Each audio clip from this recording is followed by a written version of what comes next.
50 gram of solute is dissolved in 150 gram of water.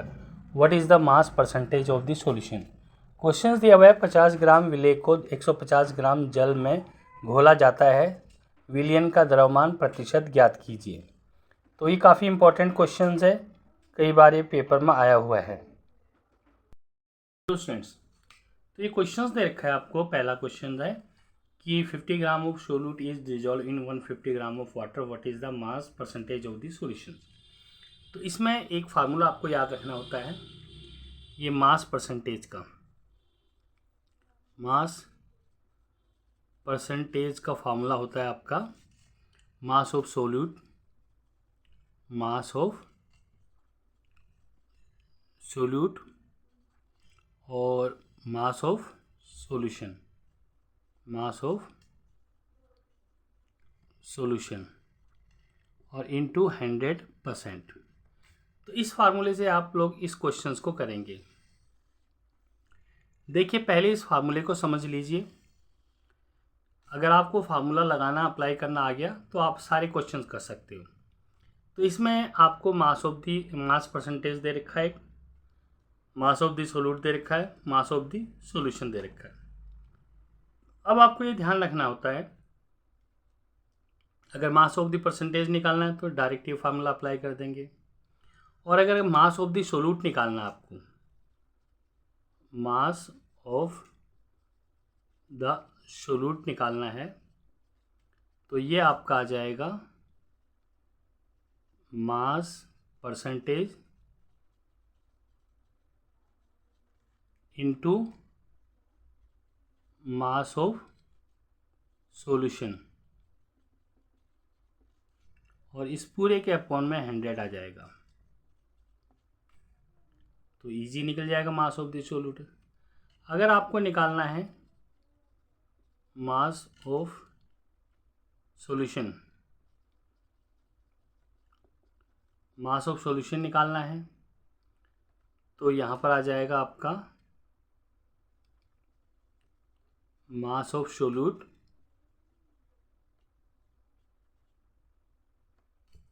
Into 100, और यहाँ पर आ जाएगा आपका मास परसेंटेज।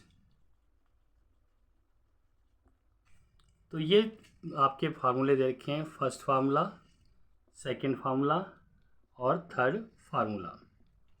तो तीनों फार्मूलों में से आपके क्वेश्चंस कैसे भी आ जाएं, तो अगर आपको मास परसेंटेज निकालना है तो ये फार्मूला लगाएंगे, मास ऑफ द सोल्यूट निकालना है तो ये वाला फार्मूला आप यूज़ करेंगे इसमें, और अगर आपको निकालना है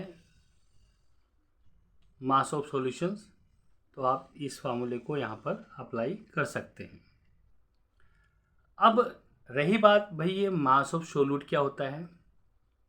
मास ऑफ सोल्यूट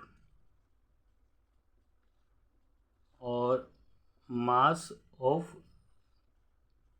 सोलवेंट और मास ऑफ सॉल्यूशन, पहले आप इन तीनों के बारे में सोच लीजिए कि क्या चीज़ है।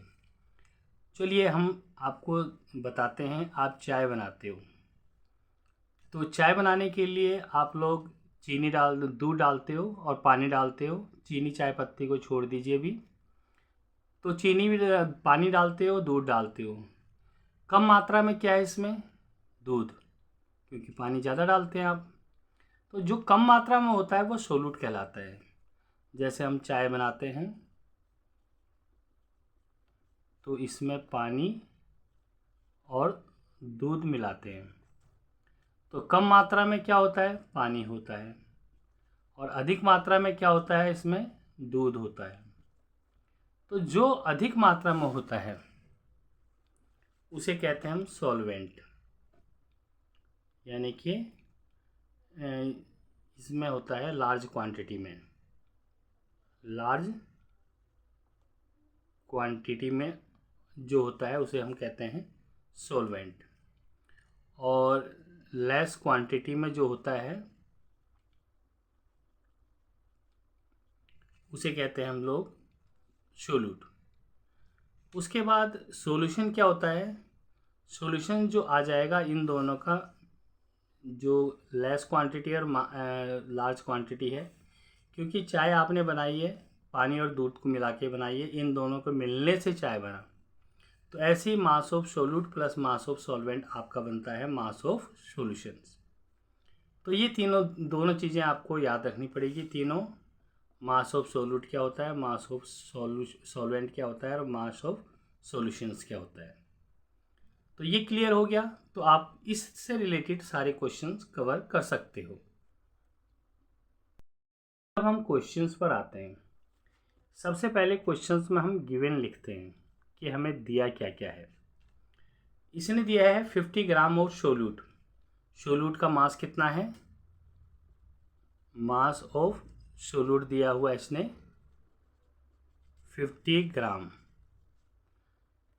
Is dissolve in 150 gram of water. तो आपको पता है 50 ग्राम सोल्यूट है, तो 150 क्या होगा, ये सॉल्वेंट होगा, मास ऑफ सॉल्वेंट होगा 150 ग्राम। अब मास ऑफ सॉल्यूशन कैसे निकालते हैं, मैंने अभी आपको बताया था, मास ऑफ सॉल्यूशंस दोनों को ऐड कर देंगे, 50 प्लस में 150 और ये आ जाएगा 200 ग्राम। ये आपका आ गया मास ऑफ सॉल्यूशंस। तो मास ऑफ सॉल्यूशंस आपका ये आ गया, मास ऑफ सोल्यूट आपका ये आ गया। अब निकालना आपको मास परसेंटेज, दोनों चीज़ें आपके पास आ गई। तो यहाँ फार्मूला आ जाएगा मास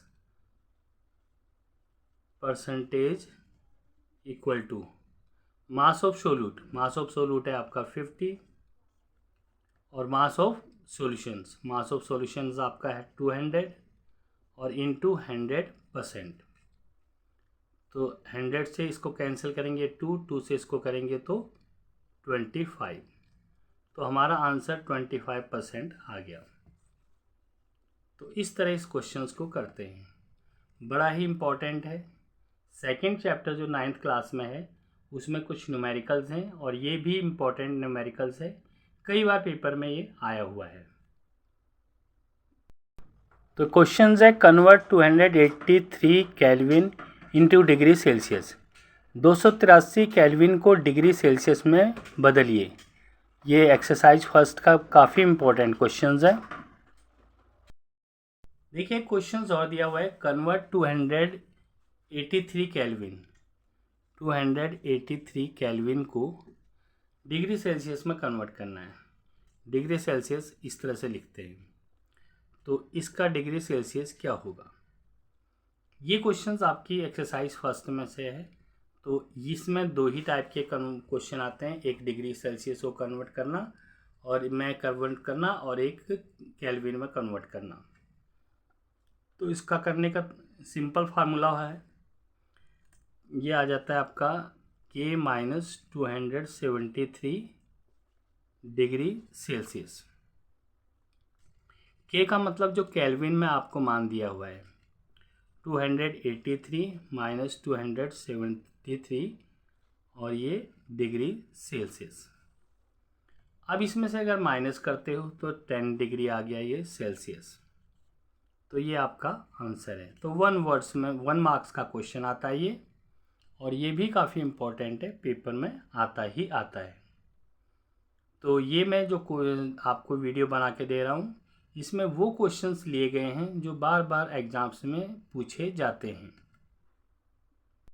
तो क्वेश्चंस दिया हुआ है, which would require a greater force accelerating a 2 kilogram mass at 10 metre पर सेकेंड स्क्वायर और an 8 kilogram mass at 4 metre पर second square.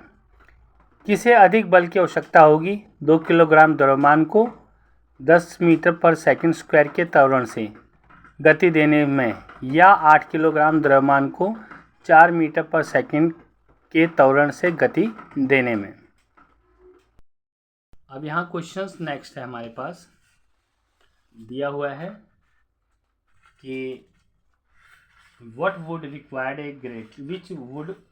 a greater force oscillating 2 kg mass at 10 meter per second square और an 8 kilogram mass at 4 metre पर second square.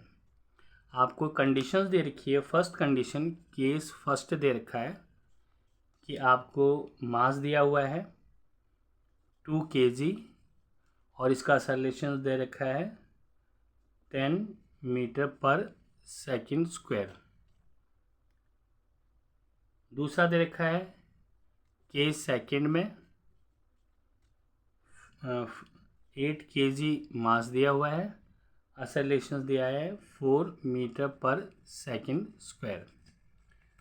तो किसका greater force होगा, इसका force greater होगा या इसका फोर्स ग्रेटर होगा, ये आपको निकालना है।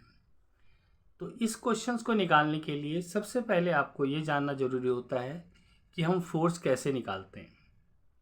तो फोर्स का फॉर्मूला होता है आपका F = m/a। F का मतलब होता है फोर्स, फोर्स मीन्स बल होता है, और इसकी SI यूनिट होती है न्यूटन।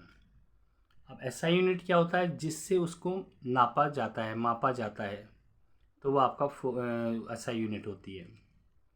M का मतलब होता है मास, मास मीन्स द्रव्यमान, और ये हमेशा किलोग्राम में नापा जाता है। नेक्स्ट है आपका A, ये है एक्सेलरेशंस, जिसे हम त्वरण कहते हैं, और ये मीटर पर सेकंड स्क्वायर होता है इसका SI यूनिट। न्यूमेरिकल्स में बच्चों को प्रॉब्लम यहाँ आती है कि उन्हें समझ नहीं आता कि क्या दिया हुआ है और क्या निकालना है। तो हमेशा ध्यान रख लेना, उसकी जो SI यूनिट से आपको पता चल जाएगा। अगर वहाँ पर क्वेश्चन में न्यूटन दिया है तो जनरल सी बात है कि ये फोर्स है। अगर वहाँ पर किलोग्राम दिया है तो आप समझ जाना मास है, और मीटर पर सेकंड स्क्वायर दिया है तो उसका वो समझ लेना एक्सेलरेशन है। कभी भी बहुत कम जो होते हैं उनकी जो है SI यूनिट सेम होती है, तो सबकी अलग अलग SI यूनिट होती है। क्या आप कपड़े को किलोग्राम में लेते हो? नहीं लेते, हमेशा मीटर में लेते हो। इसी तरह सब्जी को क्या आप लीटर में लेते हो? नहीं, हमेशा किलोग्राम में लेते हो। तो इसी प्रकार से ध्यान रख लेना, हर किसी की SI यूनिट डिफरेंट होती है। तो ये फर्स्ट फार्मूला है आपका, अगर फोर्स निकालना है, मास इनटू एक्सेलरेशंस, और इसकी SI यूनिट होगी न्यूटन। ये फर्स्ट फार्मूला है। अगर मान लीजिए आपको कभी मास निकालना हो तो फोर्स अपॉन एक्सेलरेशंस, इसकी SI यूनिट किलोग्राम है। मैं आपको फार्मूला इसलिए लिखवा रहा हूँ कि आगे कभी न्यूमेरिकल्स में आएंगे तो आप लोग इन्हें अच्छी तरह लर्न कर लीजिए, क्योंकि आपके लिए फ़ायदेमंद चीज़ है। तीसरा फार्मूला आपको दे रखा है इसमें कि A = F/m, और ये मीटर पर सेकंड स्क्वायर है। तो ये तीसरा फार्मूला एक्सेलरेशन निकालने का है।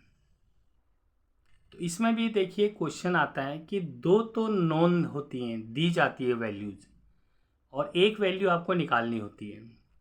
अगर मास और एक्सेलरेशन दिया है, फोर्स निकालना है तो ये फार्मूला लगाएंगे। फोर्स और एक्सेलरेशन दिया हुआ है, मास निकालना है तो इस फार्मूले का यूज करेंगे। और फोर्स और मास दिया हुआ हो और एक्सेलरेशन निकालना है तो ये फार्मूला यहाँ यूज करते हैं। हमेशा इस चीज़ का ध्यान रख लेना। और एक चीज़ और बिल्कुल नोट कीजिए कि कभी भी अगर एक्सेलरेशंस नेगेटिव हो तो इसे हम कहते हैं रिटार्डेशंस। नेगेटिव एक्सेलरेशंस भी कई बार आता है, तो इस चीज़ का जो ध्यान रख लेना कि नेगेटिव एक्सेलरेशंस को हम रिटार्डेशंस कहते हैं। तो चलिए अब क्वेश्चन सॉल्व करते हैं हम। ये तो आपके बेसिक कॉन्सेप्ट थे। तो देखिए, अब इसने पूछा है कि whose force is greater force, किसका फोर्स जो है ग्रेटर है। तो आप केस फर्स्ट में देखिए, आपको मास दिया हुआ है क्योंकि किलोग्राम में है 2 kg, उसके बाद ये मीटर पर सेकंड स्क्वायर है तो ये एक्सेलरेशन हुआ 10 मीटर पर सेकंड स्क्वायर। तो इसका फोर्स होता है m/a, m आपका 2 और a 10, और फोर्स हमेशा न्यूटन में आता है। तो 20 न्यूटन आ गया आपका इसका फोर्स। तो केस फर्स्ट में फोर्स आ गया 20 न्यूटन। अब केस सेकंड हम लेते हैं। केस सेकंड में मास आपको दिया हुआ है 8 kg किलोग्राम और असरलेशंस दे रखा है 4 मीटर पर सेकंड स्क्वायर। तो यहाँ भी फोर्स निकालेंगे क्योंकि हमें इसमें कंपैरिजंस करना है कि फोर्स किसका ज़्यादा है। तो F इक्वल टू होता है M इंटू ए। F हमारे पास क्या आ गया, सॉरी M आपके पास है इसमें 8 और ये 4 और ये न्यूटन 32 न्यूटन। तो फोर्स किसका ज़्यादा होगा, तो force which would require a greater force. तो यहाँ पर केस सेकंड के अंदर यानी कि इसमें ज़्यादा फोर्स रिक्वायर्ड होगा। तो आप यहाँ पर लिख सकते हैं लैंग्वेज कि असरलेटिंग ऑन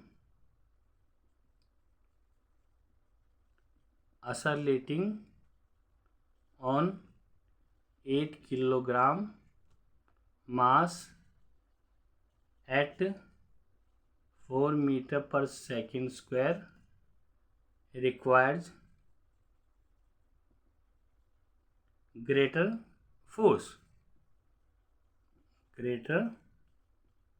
फोर्स। तो ये आपका आंसर आ गया। ये क्वेश्चंस भी कई बार एग्जाम से पूछा जाता है और इसको भी आप अच्छी तरह कर लीजिए, क्या पता आ जाए इस बार मिड टर्म में ये। तो ये देखिए कुछ अब वो दिख नहीं रहा होगा तो आप इसको देख लीजिए अब। ओके स्टूडेंट्स,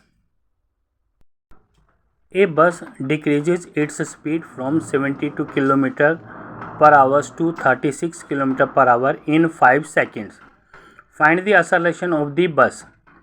एक बस अपनी गति को 72 किलोमीटर प्रति घंटा से घटाकर 36 किलोमीटर प्रति घंटा कर देता है और यह 5 सेकेंड में होता है। बस का त्वरण ज्ञात कीजिए। तो नेक्स्ट क्वेश्चन दे रखा है, a bus decreases its speed from 72 kilometre to 36 kilometre per hour in 5 second. Find the accelerations. तो एक्सेलरेशंस इसमें निकालना है।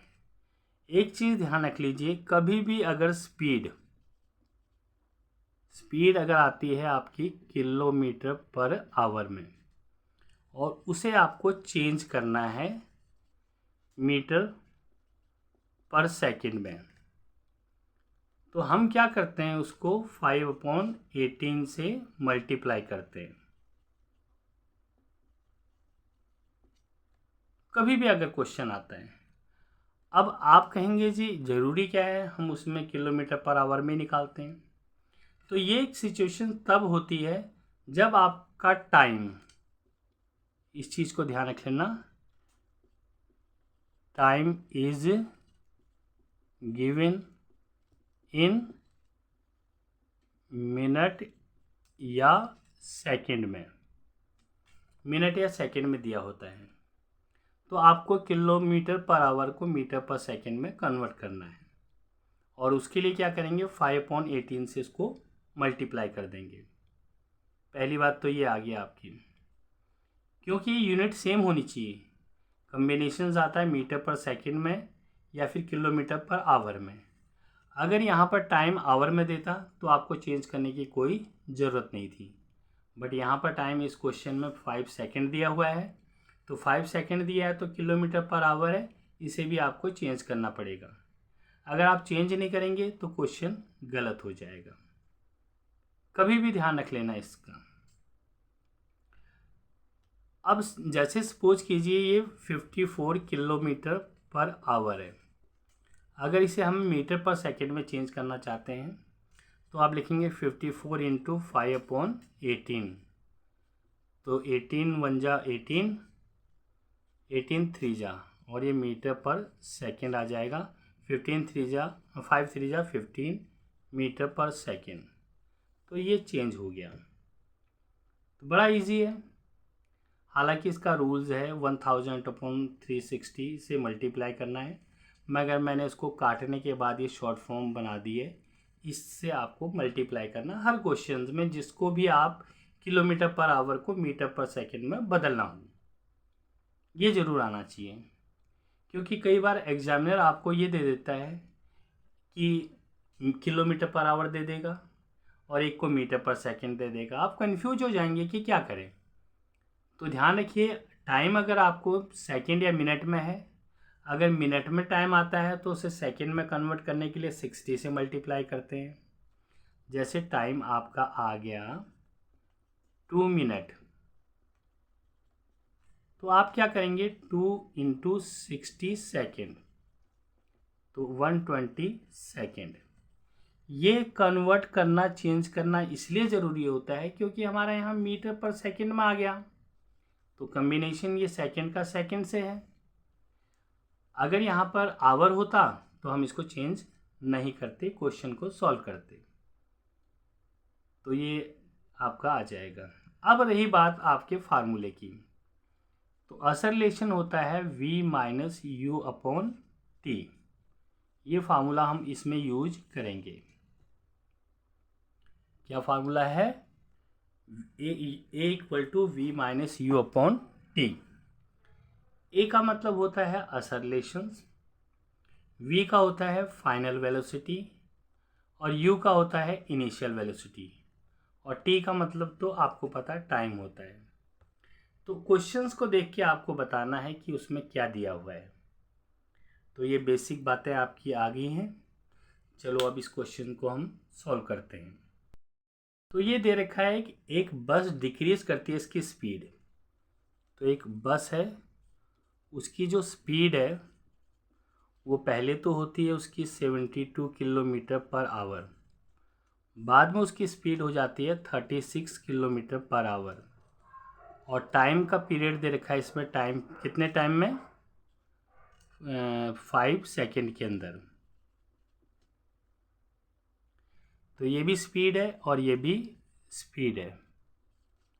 तो देखिए इनिशियल वेलोसिटी, शुरू में जो उसकी वेलोसिटी या स्पीड थी वो थी 72 किलोमीटर पर आवर, बाद में उसकी हो गई 36 किलोमीटर पर आवर, और टाइम किस समय के दौरान हुई 5 सेकेंड के दौरान।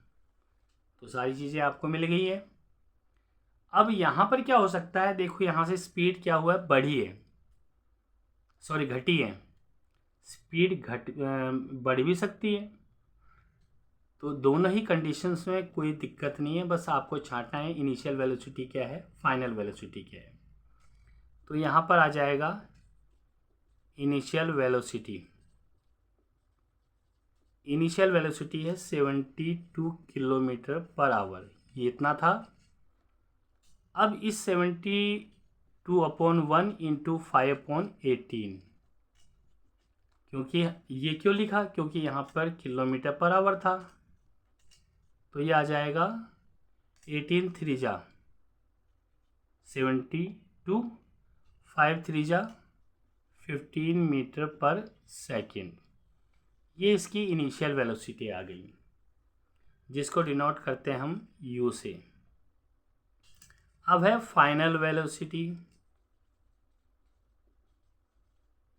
फाइनल वेलोसिटी को हम v से डिनोट करते हैं। यह है 36 किलोमीटर पर आवर। तो हम इसको क्या लिख सकते हैं, 36/1 × 5/18, 18 2 जा और 5 2 जा 10 मीटर पर सेकेंड। ये आ गई आपकी फाइनल वेलोसिटी, और टाइम आपको दे रखा है जिसे हम t से डिनोट करते हैं 5 सेकेंड। तो निकालना क्या है आपको, असरलेशंस निकालना है। असरलेशन a v - u/t, ये आपका फार्मूला है। तो v हमारे पास क्या दे रखा है, v हमारा फाइनल वेलोसिटी है 10 और इनिशियल वेलोसिटी है 15। टाइम दे रखा है आपको 5 सेकेंड। जब भी हम वैल्यू पुट करते हैं उसकी यूनिट साथ में लगाते हैं, असरलेशन आता है आपका मीटर पर सेकेंड स्क्वायर। अब देखिए 15 माइनस का 10 प्लस का, प्लस माइनस माइनस होते हैं, 15 में से 10 गया तो 5 आ जाएगा। और साइन माइनस का साइन क्यों आएगा? क्योंकि जो संख्या बड़ी होती है हमेशा साइन उसका आता है।